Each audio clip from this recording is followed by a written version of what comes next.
سورۃ الفیل، بسم اللہ الرحمن الرحیم۔ 5 آیات ہیں، 20 کلمات ہیں اور 96 حروف ہیں اس سورت کے پس منظر میں ایک تاریخی واقعہ ہے، اور وہ واقعہ نبی صلی اللہ علیہ وسلم کی پیدائش سے پہلے کا ہے۔ کہا جاتا ہے کہ تقریباً 50 روز قبل آپ کی ولادت کے یہ واقعہ پیش آیا۔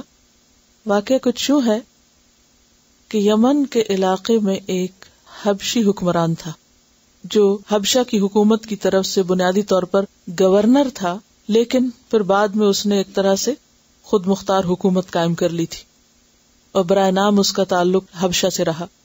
اس کا نام ابرہہ تھا۔ اگر آپ نقشے میں دیکھیں تو یمن اور حبشہ جو ہے، یعنی ایتھیوپیا جو ہے، ان کے درمیان بس ایک بیچ میں ریڈ سی ہے، آمنے سامنے ہی پڑتے ہیں یہ ملک جو ہیں۔ تو بہرحال کچھ عرصہ یمن پر حبشیوں نے آ کر قبضہ کیا اور یہاں پر اپنی حکومت قائم کی۔ نبی صلی اللہ علیہ وسلم جب پیدا ہوئے تو اس وقت کے یہ حالات ہیں، تھوڑی سی تاریخی صورتحال آپ کے سامنے ہونی چاہیے۔ اب یہ تھا کہ ایک طرف مکہ تھا جہاں خانہ کعبہ تھا، اور خانہ کعبہ کی وجہ سے مکہ والوں کو پورے عرب میں بہت اہمیت حاصل تھی۔ اب چونکہ عربوں کا ایک علاقہ یعنی یمن کا علاقہ حبشیوں کے پاس چلا گیا تو ان کو بہت حسد پیدا ہوا مکہ والوں سے، اور انہوں نے کہا کہ سب لوگ وہاں جاتے ہیں اور وہاں کی تجارت پھلتی پھولتی ہے، اور اس گھر کی وجہ سے مکہ کو بہت اہمیت حاصل ہے، تو ہم اس کے مقابلے کے لیے یمن میں ایک بہت بڑا گھر بناتے ہیں اور لوگوں کو اس کی دعوت دیتے ہیں کہ لوگ مکہ کو چھوڑ کر وہاں عبادت کے لیے آیا کریں۔ تو اس نے قلیس نام کا ایک کنیسہ تعمیر کیا۔ یہ عیسائی بادشاہ تھا، عیسائی گورنر تھا یہ ابرہہ جو تھا، تو اس نے کنیسہ تعمیر کیا۔ اب ہوا یہ کہ بہت بڑی عمارت بنانے کے باوجود لوگوں کا اس کی طرف کوئی دھیان ہی نہیں تھا اور دلچسپی نہیں تھی، وہ عمارت ویسی کی تیسی ویران رہی اور لوگ مکہ میں برابر اسی طرح جاتے رہے۔ اب یہ ہے کہ اس نے حبشہ کے بادشاہ کو خط لکھا اور اعلان یہ بتایا کہ میں اب کعبہ کو ڈھا کر رہوں گا، کیونکہ کعبہ جب تک ہے ہمارا یہ کنیسہ نہیں آباد ہوتا۔ اب یہ بات ظاہر عربوں کو بھی پہنچی تو بہت غصے میں آئے۔ تو ہوا یہ کہ ایک عرب نے کسی طرح جا کر اس کنیسہ کے اندر گھس کر رفع حاجت کر دی۔ اس سے ان کو اور غصہ آ گیا، یعنی ابرہہ کو بہت غصہ آیا۔ تو کہا جاتا ہے کہ اس نے 12,000 لوگوں کا ایک لشکر لے کر، جس میں 9 یا 12 ہاتھی تھے، مکہ پر حملہ آور ہونے کا پروگرام بنایا، اور وہ مکہ کے کافی قریب پہنچ چکا تھا، اور حملہ کرنے سے پہلے اس نے تھوڑی نیگوسیشن کی اہل مکہ سے۔ تو انہوں نے کہا کہ یہ ہمارا گھر نہیں ہے جس کو تم ڈھانے آئے ہو، یہ جس کا ہے وہ خود اس کی حفاظت کرے گا۔ تو بہرحال باقاعدہ حملے سے پہلے ایک چھوٹی سی لوٹ مار کی گئی، جس میں عبد المطلب کے 200 اونٹ لے کے وہ لوگ چلے گئے۔ تو عبد المطلب ان سے بات کرنے کے لیے جب گئے تو کہا کہ میرے اونٹ مجھے واپس کر دیے جائیں۔ انہوں نے کہا کہ تم اتنے شاندار لیڈر ہو لیکن ہمیں تمہارے منہ سے نکلی ہوئی بات اچھی نہیں لگی۔ اس نے کہا کہ ہاں، اس لیے کہ مجھے اپنے اونٹوں کی فکر ہے، کعبہ کی نہیں، کیونکہ میں تو اونٹوں کا مالک ہوں، کعبہ کا مالک کوئی اور ہے۔ مجھے اپنے اونٹوں کی حفاظت کرنا ہے اور کعبہ کا رب جو ہے وہ اپنے گھر کی کرے گا۔ اور بہرحال سارے لوگ مکہ چھوڑ کر، جو مکہ والے تھے، مکہ چھوڑ کر پہاڑوں میں چلے گئے اور یہ دعا کرنے لگے کہ یا اللہ تو اپنے گھر کی خود حفاظت کر اور ہمیں اس آفت سے نجات دے، کیونکہ اتنا بڑا لشکر، مکہ والوں کی تو آبادی کم تھی، اور پھر یہ کہ اس میں ہاتھی بھی تھے۔ یاد رکھیے کہ عرب میں ہاتھی نہیں ہوتے، وہ حبشہ سے لائے گئے تھے، کیونکہ افریقہ میں ہاتھی ہوتے ہیں تو وہاں سے لائے گئے تھے، اور ہمیشہ سے ہاتھی بادشاہوں کی ایک شان و شوکت کا سمبل رہا ہے۔ اور ہوا یہ کہ ان ہاتھیوں کے ساتھ کسی نہ کسی طریقے سے وہ جب منا کے قریب پہنچے وادی محصر میں، تو وہاں اللہ سبحانہ وتعالیٰ نے چھوٹی چھوٹی چڑیاں بھیجی اور ان کے جھنڈ کے جھنڈ آئے، اور ان کے پاس چھوٹی چھوٹی کنکریاں تھیں۔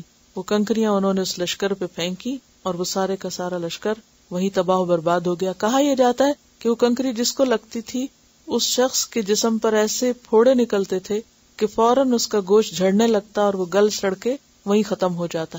یہ بھی کہا جاتا ہے کہ چیچک کی بیماری پھیل گئی اور وہ پتھر اوپر سے پڑے۔ اللہ ہی حقیقت بہتر جانتا ہے، لیکن قرآن اس چیز کی مزید وضاحت آپ کے سامنے کر دے گا۔ تو بہرحال عربوں کی تاریخ میں یہ واقعہ بہت ہی اہم واقعہ ہے، اور اس واقعے کی مناسبت سے اس سال کو عام الفیل کہا جاتا ہے۔ اور عربوں کے پاس کیلنڈر کوئی نہیں تھا، تو یہ سال ان کے لیے کیلنڈر کے شروع کرنے کا ذریعہ بن گیا، اور جب بھی کوئی کام ہوتا تو وہ کہتے کہ عام الفیل کے اتنا عرصہ پہلے اور اتنا عرصہ بعد یہ کام ہوا۔ اور جو لوگ حج کرنے جاتے ہیں وہ راستے میں سائن دیکھتے ہیں کہ وادی محصر لکھا ہوتا ہے۔ نبی صلی اللہ علیہ وسلم نے جب حج کیا تو صحابہ کرام کو کہا کہ اس جگہ سے تیزی سے گزر جاؤ کیونکہ یہاں ایک قوم تباہ ہوئی تھی. تو بہرحال اس کی تفصیل آپ اس صورت میں دیکھیں گے. الم تر کیف فعل ربک باصحاب الفیل. الم تر، کیا تم نے دیکھا نہیں؟ کس کو خطاب ہے؟ نبی صلی اللہ علیہ وسلم کو، اور پھر آپ کے بعد باقی سب کو، سب غور کرنے والوں کو غور کرنے کی دعوت دی جا رہی ہے. اور ترا، رآ کس سے ہے؟ رآ کا معنی کیا ہوتا ہے؟ غور سے دیکھنا، دل سے دیکھنا، یعنی علم کے معنوں میں ہے. کیا تمہیں معلوم نہیں؟ یعنی اگر آپ اس کا با محاورہ ترجمہ کریں، تمہیں معلوم نہیں، کیا تم نہیں جانتے؟ کیف فعل ربک، کس طرح کیا تیرے رب نے، یعنی اللہ کی قدرت کی طرف اشارہ ہے. تم دیکھتے ہو اللہ کی قدرت کو، کیسے اس نے معاملہ کیا باصحاب الفیل، ہاتھی والوں کے ساتھ. فیل سنگولر نظر آ رہا ہے لیکن یہ اسم جمع ہے، ایک نہیں 9 یا 12 ہاتھی بتائے جاتے ہیں. اور ابرہہ کا ہاتھی محمود کہلاتا تھا، اور کہتے ہیں کہ سب سے پہلے وہی رک گیا تھا آگے جانے سے، اور خوب اس کو مارا گیا اور ہر طریقہ اختیار کیا گیا. لیکن ہوا یہ کہ پلٹ کے وہ واپس اپنے ہی لشکر پہ پڑ گیا، اور اس سے اور زیادہ تباہی ہوئی اور کھلبلی مچ گئی اور افراتفری پیدا ہو گئی. کیونکہ ہاتھی کر و فر کی علامت ہوتے ہیں، لیکن اگر وہ بدک جائیں تو مصیبت بھی بہت بڑی ہوتے ہیں، کیونکہ ان کو سنبھالنا اور کنٹرول کرنا آسان نہیں ہوتا. اسی لیے ایک محاورہ مشہور ہے، پورس کے ہاتھی.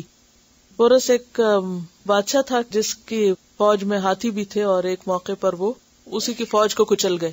تو ایسے لوگوں کو پورس کے ہاتھی کہا جاتا ہے جو اپنے ہی لوگوں کو مار دیں یا اپنے ہی لوگوں کو نقصان دے دیں، تو وہ پورس کے ہاتھی کہلاتے ہیں. تو بہرحال الم تر کیف فعل ربک باصحاب الفیل، کیا تم نے دیکھا نہیں تیرے رب نے اصحاب الفیل کے ساتھ کیسا سلوک کیا، کیسا معاملہ کیا. الم یجعل کیدہم، کیا نہیں کر دیا ان کے مکر کو، ان کی چال کو، فی تدلیل، ہلاکت میں، بربادی میں. تدلیل کا لفظ جو ہے یہ دلل یدلل تدلیل سے ہے، جس کا معنی ہوتا ہے ضائع کرنا، تباہ کرنا، اور خاص طور پر کسی تدبیر کا ناکام ہو جانا، اکارت جانا، کسی پلان کا اپسٹ ہونا. الم یجعل کیدہم فی تدلیل، کیا نہیں کر دیا اس نے ان کی چال کو، ان کے مکر کو ہلاکت میں، یعنی برباد نہیں کر دیا، مٹا نہیں دیا، ضائع نہیں کر دیا. وَأَرْسَلَ عَلَيْهِمْ، اور بھیجے ان پر. ایک ہوتا ارسل الہ، اور یہ قرآن مجید میں گزر چکا ہے، کسی قوم کی طرف رسول بھیجنا. لیکن یہ ارسل الہ نہیں ہے، کیا ہے؟ علی، عین کے ساتھ ہے. ارسل علی کا مطلب ہوتا ہے کسی پہ مسلط کرنا. وَأَرْسَلَ عَلَيْهِمْ، اور اس نے ان پر مسلط کر دیے. کون؟ طیرن، پرندے. ابابیل، جھنڈ کے جھنڈ. ابابیل پرندوں کا نام نہیں، ابابیل کا معنی ہے جھنڈ کے جھنڈ، ٹکڑیوں کی ٹکڑیاں، ڈھیروں ڈھیر.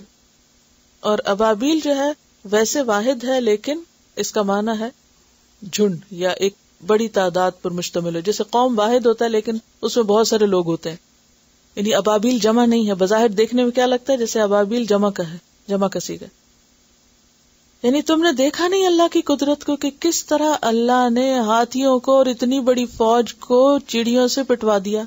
وَأَرْسَلَ عَلَيْهِمْ طَيْرًا أَبَابِيلَ، جھنڈ کے جھنڈ پرندے بھیج دیے سمندر کی طرف سے، ان کے اوپر امڈ آئے جو پتھر اٹھائے ہوئے تھے.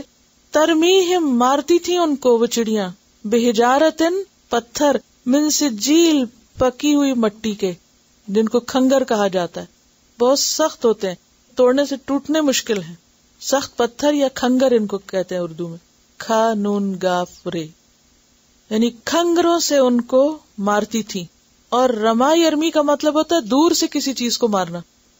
جیسے وہ جمار کو رمی کرتے ہیں نا مینا میں، تو وہ بھی دور سے پھینکتے ہیں. اور پھر پتھر پھینکنے کے لیے بھی آتا ہے اور تیر پھینکنے کے لیے بھی آتا ہے، دور سے مارنا. جیسے میزائل، تو میزائل بھی دور سے پھینکے جاتے ہیں. تو وہ میزائل تھے چڑیوں کے جو آ کے ان کی فوج پہ پڑے اور سب کو ختم کر گئے. فجعلہم، تو اس نے کر دیا ان کو، یعنی اللہ نے کر دیا ان کو کعصف، بھس کی طرح. عصف کا لفظ پیچھے گزرا، عاصف اور عاصفہ کیا مطلب ہوتا ہے؟ کون سی ہوائیں جو توڑ پھوڑ دیں. تو عصف کہتے ہیں توڑی کو. توڑی کیا ہوتی ہے؟ توڑی بھی ٹوٹی بھی ہوتی ہے نا، وہ بھی چورا چورا ہوئی بھی ہوتی ہے. اور صرف عصف نہیں بلکہ مأکول، کھایا ہوا. اب وہ تو کھا کے اندر چلا گیا تو پھر دیکھا کیسے؟ ہوتا یہ ہے کہ جانور بعض اوقات کھا کے اندر نہیں لے جاتے، باہر بھی پھینک رہے ہوتے ہیں، چبا چبا کے جیسے باہر نکال کے پھینک دیا ہو. تو اسی طرح ان کی باڈیز یا ان کی لاشیں جو تھیں ایسے لگ رہی تھیں جیسے یعنی اتنے چھوٹے چھوٹے ٹکڑے، یعنی ایسی بھیانک شکلیں تھیں کہ جیسے بھوس ہو یا توڑی ہو، جیسے کسی کھیت کو یا کسی فصل کو کسی نے کاٹ کے چھیل کے توڑ کے تنکے تنکے کر کے پھینک دیا ہو، کہ کسی کی شکل نظر نہیں آتی تھی، بالکل چورا چورا کر دیا. کعصف مأکول، کھایا ہوا چورا کہہ لیں یا کھایا ہوا بھس کہہ لیں. تو اس صورت میں سبق جو ملتا ہے وہ یہ ہے کہ اللہ کی طاقت اور اللہ کی قدرت سب سے بڑی ہے، اللہ سب سے بڑا ہے، اور کوئی بھی شخص یا کوئی بھی گروہ یا کوئی بھی طاقت اللہ کے آگے کمزور ہے. اور اس میں نبی صلی اللہ علیہ وسلم کی چونکہ پیدائش کا موقع قریب تھا، عرب کا بندہ اس واقعے کو جانتا تھا، اسی سال آپ پیدا ہوئے تھے، پھر آپ نے اللہ کے دین کی بات لوگوں کے سامنے رکھی. تو اہل مکہ کو یہ سمجھانا اور سکھانا مقصود ہے کہ اس نبی کی بات مان جاؤ، اسی میں تمہاری خیر اور بھلائی ہے. اگر تم نے بھی مخالفت کی تو کیا ہوگا؟ وہی حال ہوگا جو اصحاب الفیل کے ساتھ ہوا ہے. جو شخص آپ صلی اللہ علیہ وسلم کے ساتھ، آپ کے دین کے ساتھ ٹکرائے گا، مغلوب ہوگا. ایک بظاہر حالات ہوتے ہیں جو انسان کو کچھ اور نظر آتے ہیں، اور ایک اللہ کا غیبی نظام ہے جس میں وہ اپنی چیزوں کی حفاظت کرنا خوب جانتا ہے، اور جس چیز کو چاہے بچائے، جس چیز کو چاہے تباہ کر دے. موسیٰ علیہ السلام کی حفاظت اس نے کیسے کی تھی جب ان کی ماں نے ان کو ایک ٹوکری میں ڈال کے سمندر کے نظر کیا تھا. یوسف علیہ السلام کی کیسے حفاظت کی، اور اسی طرح ہر دور میں نبی صلی اللہ علیہ وسلم کی کس طرح حفاظت کی. کہا یہ جاتا ہے کہ اس واقعے کے کافی عرصے تک، بعض روایات میں آتا ہے کہ 10 سال تک عربوں نے کسی بت کی کوئی پرستش نہیں کی، اور خود ہی سمجھ گئے اور کہنے لگے اللہ نے بچایا اور اللہ ہی سب سے بڑا ہے اور اللہ ہی عبادت کے لائق ہے. اور پھر آہستہ آہستہ دوبارہ اسی شرک میں پلٹ گئے. تو اللہ سبحانہ وتعالیٰ ان کو اس واقعے کی یاد دلاتا ہے. الم تر کیف فعل ربک باصحاب الفیل، یہ تو تمہاری آنکھوں نے دیکھا، تم جانتے ہو. جنہوں نے خود نہیں دیکھا، فرسٹ ہینڈ ایکسپیرینس نہیں، انہوں نے اپنے بڑوں سے سنا، اور یہ روز روشن کی طرح ایک تاریخ کا حصہ ہے. کیف فعل ربک باصحاب الفیل الم یجعل کیدہم فی تضلیل وارسل علیہم طیرا ابابیل ترمیہم بحجارۃ من سجیل فجعلہم کعصف مأکول. کتنی ڈسکرپشن ہے باریک کہ کیسے، صرف یہ نہیں کہ ان کو ختم کیا، برباد کیا، ختم کر دیا، نہیں، کعصف مأکول، چورا چورا کر کے رکھ دیا.